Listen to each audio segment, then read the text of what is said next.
If you want to place videos side by side in CapCut, follow these steps. Launch your CapCut, start by opening an existing project or creating a new one and make sure the videos you want to use are already added to the timeline. First, ensure nothing is selected on the timeline by tapping the back button in the bottom left if needed. Then scroll to the bottom menu, tap on aspect ratio and choose the project size you want, such as 16:9. If you are creating a YouTube style video, next select one of the videos in the timeline and scroll along the bottom options until you find overlay.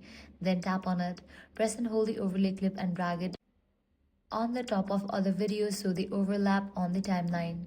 After that, tap on each video and drag or resize them in the preview window so they sit next to each other on the screen, creating a side-by-side layout.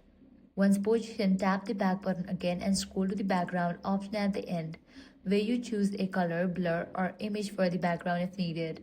When everything's look right, your side-by-side videos are ready to play and export. And that's it. If this guide helped you out, do not forget to like, share, and subscribe.